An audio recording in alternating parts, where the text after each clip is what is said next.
Welcome to A Star Witness. Hello, everyone. This is Kayla bringing another episode. And before we get started, we shall have a word of prayer. So, with that, let's bow our heads and close our eyes. Dear Heavenly Father, we thank you so much for all of what you do for us, for life and health, and for the wonderful resources that we take advantage of on a daily basis. Food and clothes and air and water and sunshine and all of the other many wonderful blessings you give us. Lord, we thank you for giving us all of these things and for helping them to be of benefit for us so that we can be of the best health to serve you. Help us to always learn and grow more, and we thank you and praise you for all you've done for us. We ask all these things in your precious, holy, wonderful Son's name. Amen. Amen. And today I have with me my mother, Renee. Welcome. Hello, thank you. Good to be here. It's good to have you. And today we are going to be talking about the benefits of water. So that is going to be very interesting. So with that, let's get into it, shall we? Yes, well, the first thing I want to bring up is the Bible in Ezekiel says, "Thou shalt also drink water, from time to time shalt thou drink," and that's chapter 4, verse 11. And then in the Spirit of Prophecy and Ministry of Healing, it says, "Disease is an effort of nature to free the system from conditions that result from a violation of the laws of health." One of the laws of health is to drink water, so that's how that fits in here. Continuing on, in case of sickness, the cause should be ascertained, unhealthful conditions should be changed, wrong habits corrected, then nature is to be assisted in her effort to expel impurities and to reestablish right conditions in the system. Then the next paragraph says, pure air, sunlight, abstemiousness, rest, exercise, proper diet, the use of water, trust in divine power, these are the true remedies. Every person should have a knowledge of nature's remedial agencies and how to apply them. It is essential both to understand the principles involved in the treatment of the sick and to have a practical training that will enable one rightly to use this knowledge. Yes, we are to educate ourselves, and not only that, but we have to live in harmony with the laws of health, which we're told in CG 361.2. Yes, we need to become more intelligent in regard to the laws of life. 11 Manuscript Release 187 paragraph 3 says. But why would that be? Well, when we educate people in the laws of life so that they may know how to preserve their health, which is found in MM 259.3, and it is the duty of every person for his own sake and for the sake of humanity to inform himself in regard to the laws of life and conscientiously to obey them, which is in MH 128.1. Right, and true religion and the laws of health go hand in hand, we're told in 7 Testimonies, page 137, paragraph 1. Also, KC says you're to apply the laws of life and health to your own case. In violating the laws of health, even in doing the service of God, you misrepresent your Maker. So, wow, we can even be doing God's work and violate the laws of health. Yeah, even when we are doing the Lord's work, we also need to take care of ourselves. That doesn't mean we let our health go because we're serving the Lord. We have to watch out for our health even more so. Right, and I know someone personally who did that, and it was, she got very, very sick. And she ended up dying as a result. Yes. There's other leaders in our church who have admitted to being so busy in ministry and doing this and that and staying up too late and letting their health go, and they've had some severe health issues as well. Right. Well, a lot of people say that they don't like water and that they can't stand drinking it. Yes. But water is nature's #1 natural source for quenching thirst. Nothing else quenches the thirst like water. That's right. Humans and animals and plant life all alike cannot live without water. I mean, if only you could feel the effects of not drinking water. Only a couple of days without it and you feel parched. You just want to drink water. Yet on a daily basis, like we said, most people don't drink it and are deficient because of it. I could never go a couple of days without water. I crave it. First thing I wake up, it's like I use a restroom and the next thing on my mind is get some water. Yeah, me too. My mouth is so dry from sleeping all night. I'm like, I am thirsty. Right. Well, you know, approximately 85 to 90% of people do not get enough water, and it results in many of the common ailments of today. And most of those ailments can be helped simply by increasing the amount of water they would drink, as well as drinking the proper type of water. If you're your lips get dry or your urine has a yellowish or darker color, those are very good signs that you are already extremely dehydrated. The color of your urine should be clear or pale. Now, there's a really good book out if you want to read it. It's called Your Body's Many Cries for Water, and you can Google that on Amazon and look for that. You know, the body is 80% water, we're told. That's amazing. It doesn't seem like that because all we feel is flesh and hardness and skin, but 80% water, it's like, wow, that's quite a bit. We need a lot of water. And water is a chemical compound.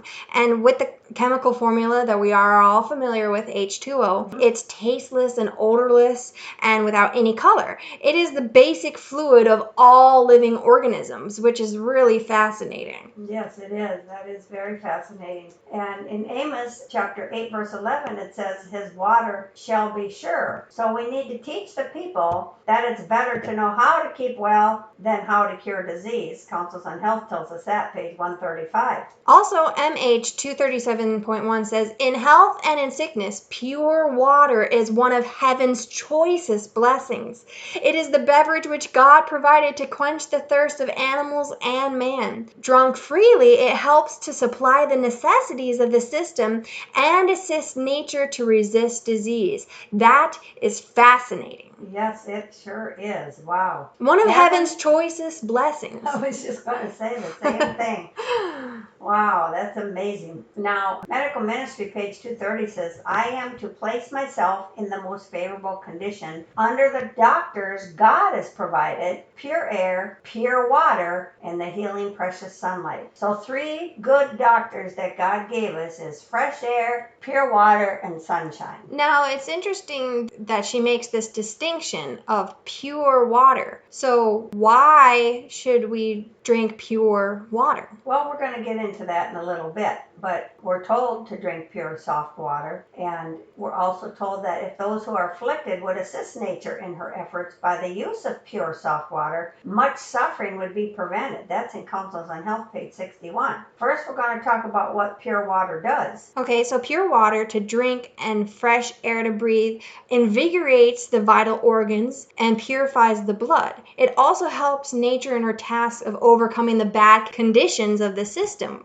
which we're told about in ML 139.3. Right, and it also helps to supply the necessities of the system and assist nature to resist disease. Ministry of Healing 237, paragraph 1. Another thing that is really interesting is that pure soft water is one of the most effective remedies for disease. And we're told that in MM 225.1. Right, and pure soft water will also help the sick get well. And we're told that thousands have died for want of pure water and pure air who might have lived. These blessings they need in order to become well. If they would become enlightened and let medicine alone and accustom themselves to outdoor exercise and to air in their houses summer and winter and use soft water for drinking and bathing purposes, they could be comparatively well and happy instead of dragging out a miserable existence. That's Counsels on Diet and Foods, page 419. Wow, wow, wow. Just from water. That's amazing. I mean, a lot of people, unfortunately, have to bathe in tap water that has a bunch of chlorine and other harsh chemicals in the water. And it just does horrible things to the skin and to the hair and to the body itself because it gets into your system. When you have it on your skin, it just gets into your bloodstream and it causes a lot of health problems for a lot of people. Well, we've experienced it with our hair firsthand, so that is very true that we need soft water. Yeah, the hair gets all dry and brittle and not fun to deal with at all. So how often should we drink water? Well, we should be drinking freely of water all the time. I mean, your body craves water on a consistent basis, so if you go for a long time without it, it's not going to be good on your body. Right. We don't want to drink gallons and gallons of it either. We can drink too much water. That's not good either. So there is a formula that people can go by, and most people think they drink enough water, but really they don't. And as a result, they're dehydrated. And so they don't drink enough water, or they're not drinking it properly. What? That's right. There's a right way and a wrong way to drink water. So to ensure people are not only getting enough water, but they're drinking it the right way, there's a formula. And we're going to go over that now. So number 1, upon rising, adults should drink 16 ounces of water. And you will drink this within the first hour after rising. This is to replace all of the fluid that everyone loses in the morning. And to make your morning water even better, you can try adding the juice of 1 to 2 lemons. Very important too to add that lemon. So what you do then is you weigh yourself, and you take your weight and you divide it by 2. So let's just make this easy. If you weigh 100 pounds, you divide that by 2, that's 50. So then you would drink 50 ounces of water during the day. But you don't want to drink it all at once. So what you do is you divide that by 14, because you're supposed to be up 16 hours a day, but you subtract an hour for the first hour in the morning because you already drank your lemon water, and then you don't want to drink an hour before bed. So if you divide that 50 ounces divided by the 14 hours you're supposed to be awake, that means you would drink 3.5 ounces of water per hour. That's not a lot. People think, oh, I can't drink all that water. That's way too much. But when you divide it out like this, it's very easy. So 3.5 ounces of water per hour is nothing. That's not even a half a cup, because there's 8 ounces in a cup. So 4 ounces would be a half a cup, and this is 3.5 ounces. So if you have to drink less than a half a cup per hour, that's real easy. Well, of course, not everyone weighs 100 pounds, but this is just an example. But even if you weighed 200 pounds, it still would be a cup an hour, or a little less, and that's not hard to do. So you can take your weight and figure this out very easily, and just sip it too. Don't gulp it, because if you gulp it, it's going to go right through you. And so by drinking water this way, you're not only getting enough, but you're drinking it properly. Most people will wait like 2 hours before they even take their first drink of water for the day, and then they're already dehydrated. And so when they drink, they gulp their water down because they're really thirsty, and then that causes the water to go right through you, still leaving you dehydrated. So by drinking the water every hour and sipping on it, you help your body to absorb it and store the water instead of it all being flushed out. So yes, of course, you're still going to use the restroom because you're drinking water, but you're not going to have it all be wasted. Your body's going to absorb it. So anyway, that's the best way to drink water, and that's what I learned in my medical missionary training. And that was from some water experts that the teacher that taught me learned it. That's what I do, and it works real well. Now, when do you drink your water, Kayla? Well, you drink it throughout the day, but especially we have to drink it before or after a meal and not during a meal. Because when you drink during a meal, something happens to your stomach, and we're going to find out what that happens. But let's read this quote first in CD 420.1. If anything is needed to quench thirst, pure water drunk some little time before or after the meal is all that nature requires. Okay, and people will ask me, well, what's some little time before? Well, if we do further research in this bird of prophecy, we see that Sister White finished her breakfast, and a half an hour, 35 minutes later, she was drinking tea. So we figure a little time before is 30 minutes. So go by 30 minutes. A lot of people teach hour and a half, 2 hours. That is wrong. You drink 30 minutes before your meal and 30 minutes after your meal. So that's really easy to do, because 30 minutes is not a long time to wait. And if you're drinking your water properly before you eat, you're not going to be thirsty during that meal and have to guzzle water down while you're eating like so many people do. In fact, she says that drafts of clear, hot water taken before eating, like half a quart more or less, will never do any harm, but will rather be productive of good. Right, that'll get those digestive juices going and ready. And we're also not to drink water ice cold or with our meals, as you stated earlier. And the quote says in Counsels on Health, page 119, paragraph 2, many make a mistake in drinking cold water with their meals. Food should not be washed down. Taken with meals, the water diminishes the flow of the saliva,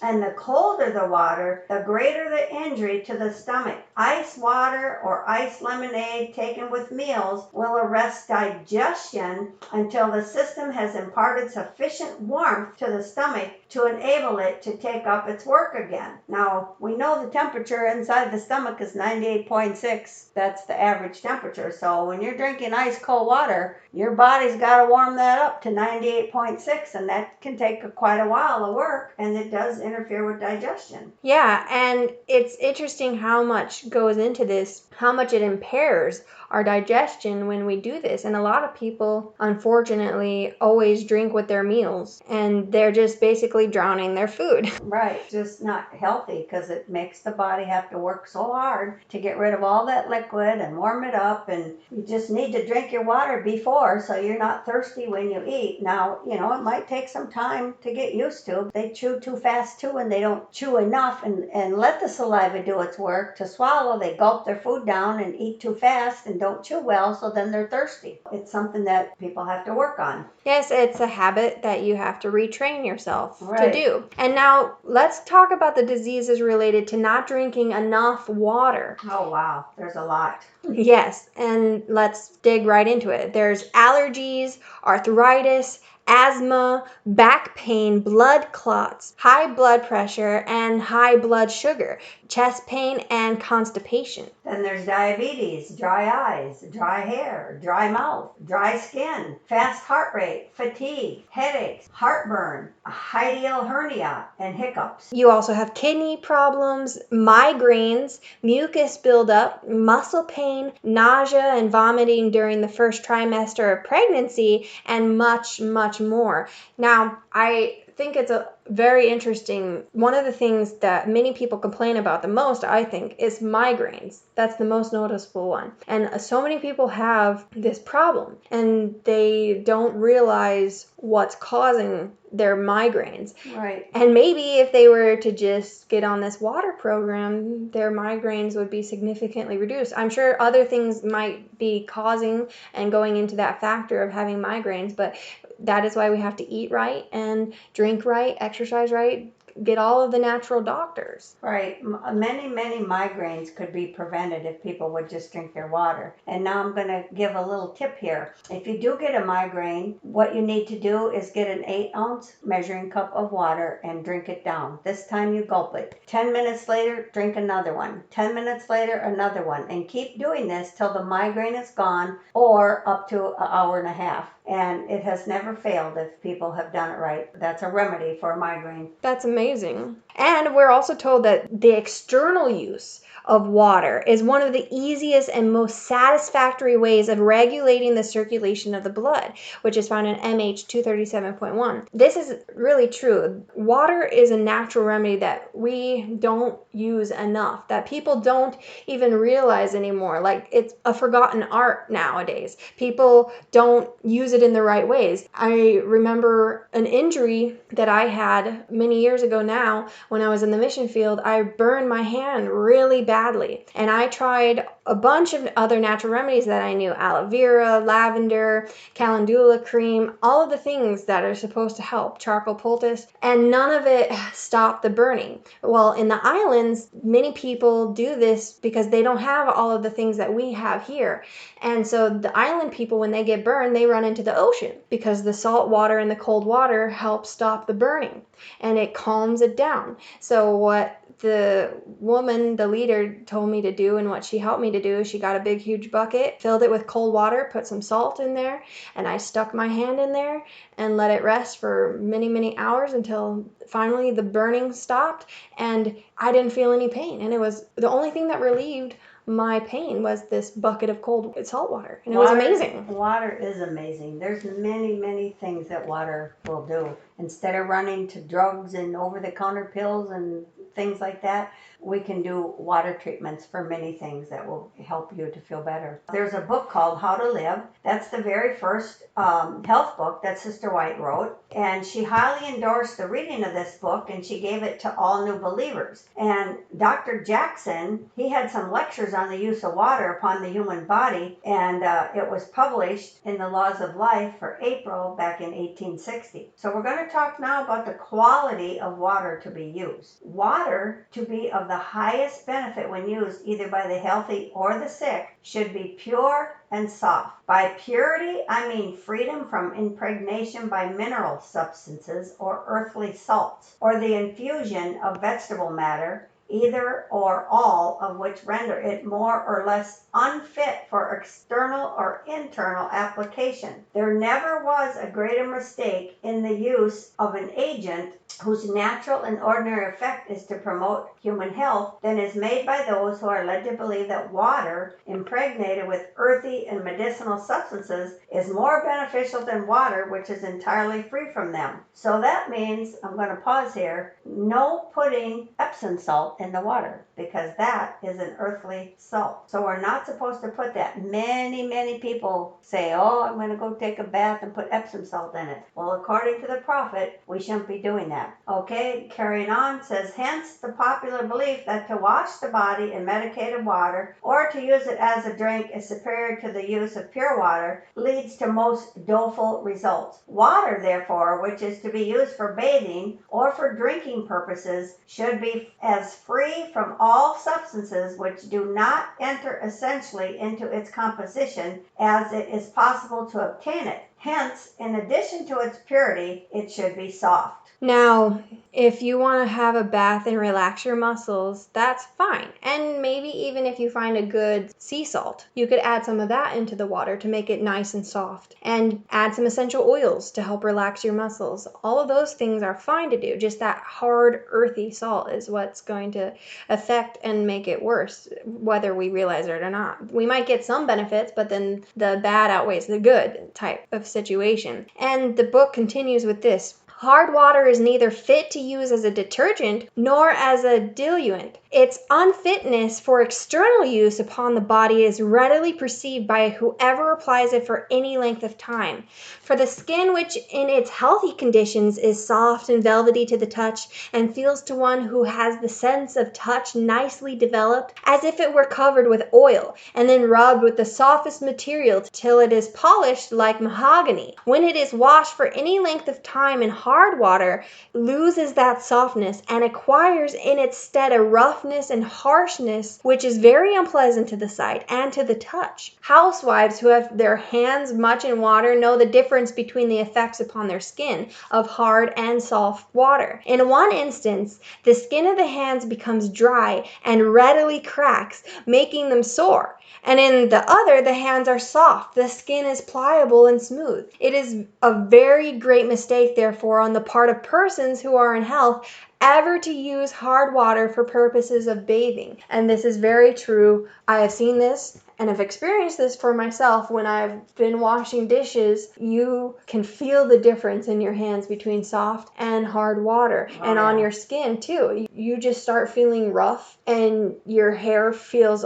dry, like we said, and brittle, and you just don't feel as good. But then when you bathe in that soft, good water and you wash dishes in that soft water, your hands don't hurt, your hair is nice and soft, and your body feels the difference. Oh, it sure does. And I remember too, since I have natural curly hair, and you do too, if I wash my hair in hard water, I can't even brush through my hair. No how, no way. But if I wash my hair in soft water, I can brush through my hair without conditioner. But I do use conditioner because I need it, but I'm just saying that's how much of a difference it makes from hard water to soft water. That's why many of the shampoo companies add all of this stuff that they add to it, because of the water takes out so much of your hair. So that's why they add all of these chemicals upon chemicals upon chemicals, so that women can still have that voluptuous hair that they want while they're still having to shower under such harsh water. Now we're going to talk about water as a drink. It is not only for its effects upon the skin and indirectly upon the organs lying immediately subjacent to the skin that water should be pure and soft, but if possible, its effects upon the internal structure of the body, when taken as a drink, render more imperatively necessary that pure and soft water should be used. 80% of the human creature is made up of water, as we stated earlier. Thus, if you take a person weighing 100 pounds and place him where all the fluids in his body shall be removed, and you have left the actual dry material of which he is composed, he will be reduced in weight to just 20 pounds. Now, for all this organic use, this great life-sustaining purpose, nothing but pure water will serve, just to the degree that there is in it any material which does not enter essentially into the formation of this remarkable substance. It is spoiled for the uses to which we wish to put it. You can have no lime, soda, magnesia, arsenic, sulfur, nor any other medicinal substances in it, nor the essences of vegetable substance, without rendering it unfit for the purpose for which it's intended in the great constructive policy of nature as applied to the human body. I wish to call your attention to the unfitness of all waters which are simply hard, for use as drink and for their purposes of cookery. Now, if you think about hard water, if you've ever had a glass shower doors, which we do, and the people who lived here before we didn't have soft water,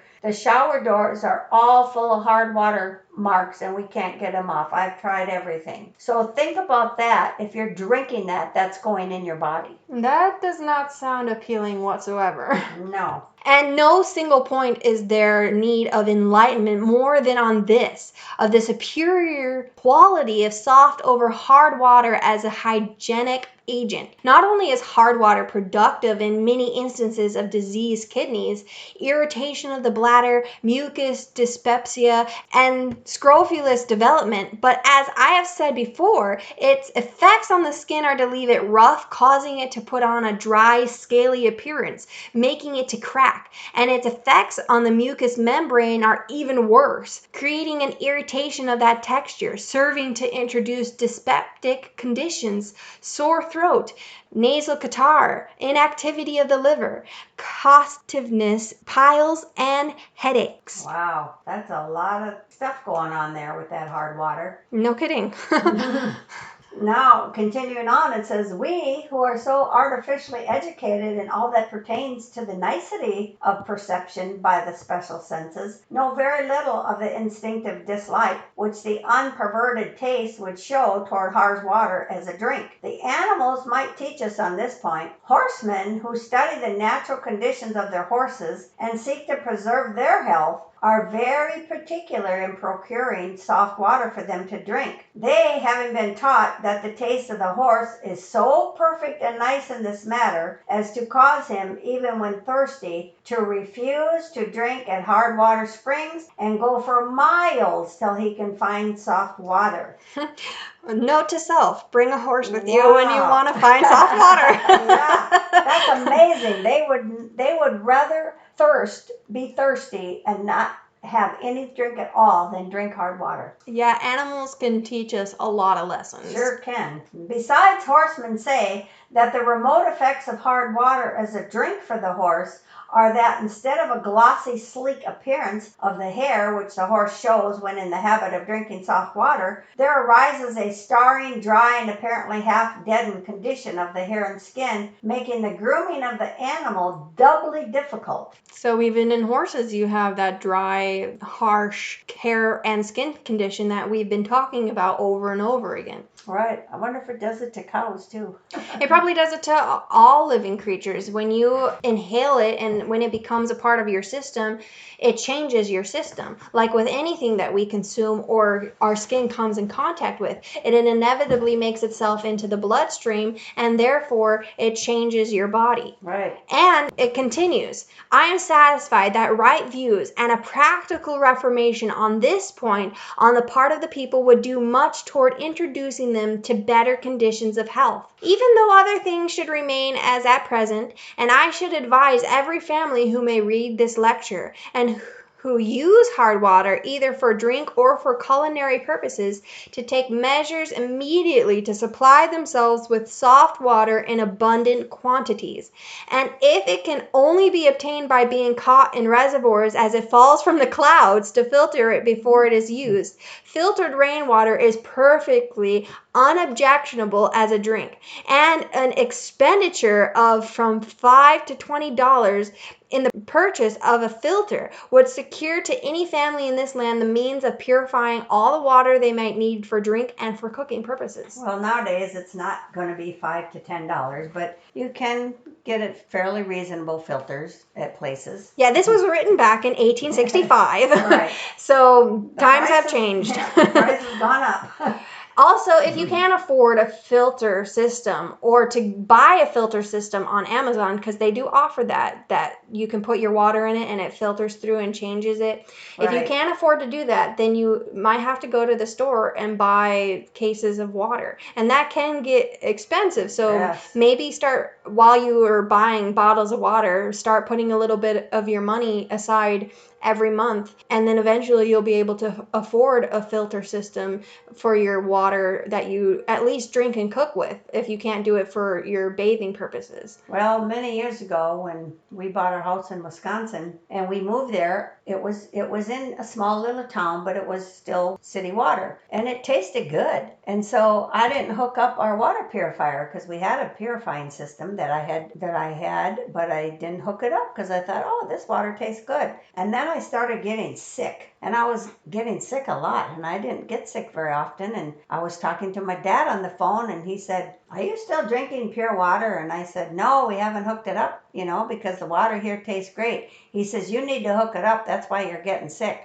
So I listened and we hooked it up, and sure enough, that was it. I was drinking that yucky city water with all them chloride and fluoride and all those chemicals in it, and it was making me sick. Hey, with COVID going around, we especially need to drink that good, pure, soft water, because then it would help instead of hinder. A lot of reasons that people get sick nowadays is because of their water, and they don't even realize it. Well, the system we had back then was a kind of a slow thing. We had a big 5-gallon jug that we had to sit on the counter and hook it up to the sink, and we'd have to do it overnight while we were sleeping because it took so long to fill that jug. And so what we decided to do was to call a water company, and we had them come out and put in a water softener, and we got reverse osmosis system put in our house, and we were drinking pure soft water. Now, So not everybody can do that when they rent a place, but talk to your landlord. Maybe he'd be willing to do it. And also do your research online. You can buy little filter shower heads that changes the water that you can attach as your shower head. And you can also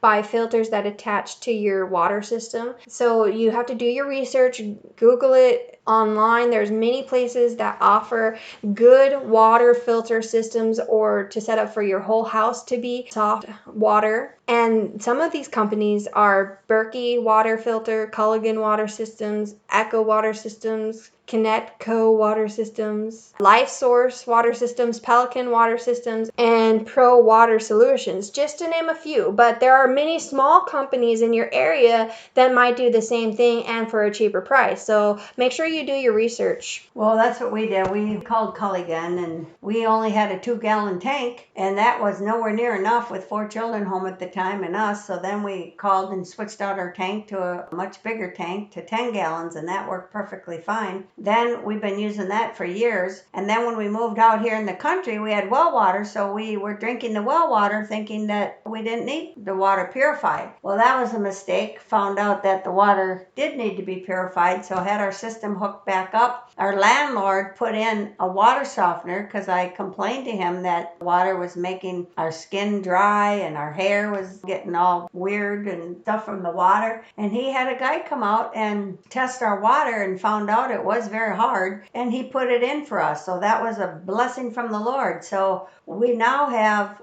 soft water and our purifying system hooked up, so we have pure soft water, and what a blessing it is. It was such a blessing that he did that for us. I mean, and not everybody is gonna have that. Right. But, do the best that you can, and the Lord will bless you. Well, even if you have to buy it yourself, it can always be removed if you have to move and taken out. Yes. So if you rent a house or something somewhere, your landlord won't do it, you can have it put in and pay for it, and you can also have it removed when you leave.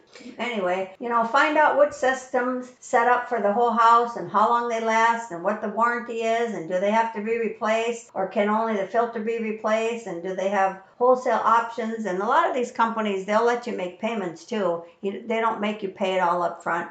Our system, we have to change the filters. Well, usually once a year. It can go a little longer depending on how much water you use. There's 3 filters, Then there's one main big huge charcoal filter which gets changed every 5 years. So it's really not expensive when you go out and buy bottled water, like Kayla said. That gets very expensive. You don't think it's much when you just figure, oh, it's pennies a bottle, but when you add it up over time, it adds up to be quite expensive. And I use pure soft water for cooking too. All my cooking, everything. The only thing I don't use it for is if I'm canning, because the water doesn't get in the food. I just use it in the canner. Or washing dishes. We don't care about that. But now we do have soft water for washing dishes. It's just not pure. But the pure water that I use is always for anything that we cook and always for anything that we drink. I also wanted to let you all know that a friend of mine called a water company and she wanted to know the difference between distilled and soft and hard water. Now, hard water has lots of minerals that are not natural, and distilled doesn't have any minerals. All the minerals have been removed. So you don't want to drink distilled water. Distilled water is not good water to drink. There's an article from Amazing Discoveries about distilled water and the harmful effects it has on the body. So whenever we have a question on how things should naturally be,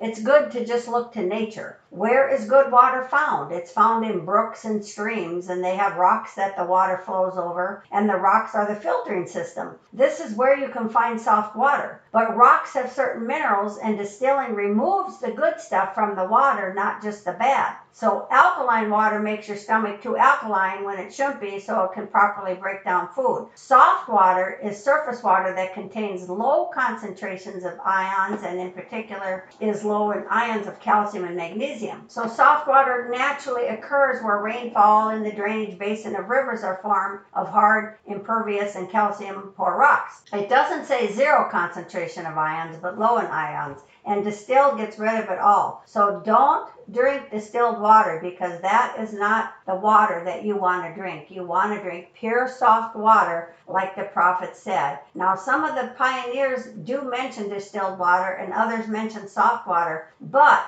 the spirit of prophecy, the testimony of Jesus, Sister White, she mentioned soft 53 times. So we need to stick with the spirit of prophecy. Thank you for sharing that. You're welcome. Well, if you think about it, you're drinking the water, you're using it for cooking, and all of that adds up. And especially on a daily basis when we are using this, it kind of doesn't work on the long-term basis. That's why I said if you have to start with that, that's fine. But then set aside money, if you can, every single week or month, and just put a little money aside so eventually you can afford something of your own. If you have to give up TV, what do people pay monthly for DirecTV or some of that stuff? Sacrifice something else, going out to eat, whatever, and put that money aside and save to get soft water. We see all of the benefits that soft water has, so it's definitely something that is going to be better for your health in the long term, and just better all around. For sickness, for health, for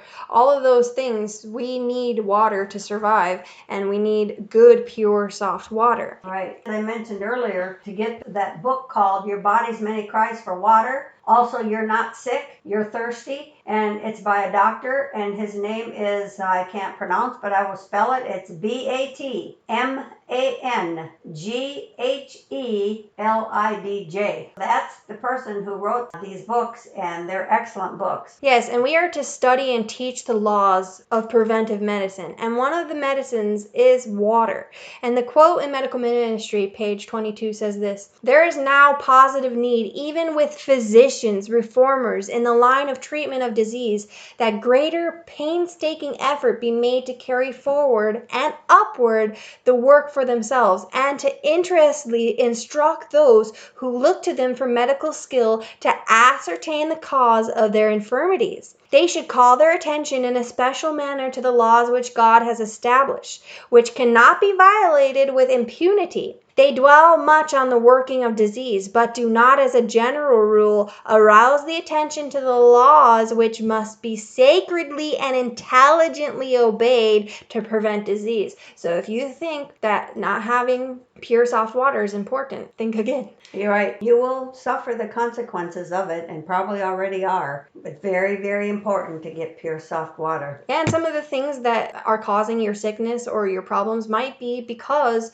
of the water that you're using. Absolutely. Because like I said, years ago, when we lived in Wisconsin and bought our first house, that's exactly what happened to me. Now that we have shared the truth with you, make sure to study it out for yourselves and to share it with others, because we share because we care. And we want to educate people so that they can have the best health. The Lord gave us all of this information because He loves us and He wants us to have the best of health. Amen. 3 John 2 says, I wish above all things that thou prosper and may be in health. And that's true. Yes. God wants us in health, and that's why He's given us all this wonderful information. But thank you for having me today, Kayla. That's all the information I have for you on water. Thank you for coming on and sharing all that you know. I really appreciate it. And I want to say, remember what it says in Matthew 5:16, let your light so shine before men that they may see your good works and glorify your Father which is in heaven. So with all of this being said, let your light so shine so that you are a star witness for the Lord.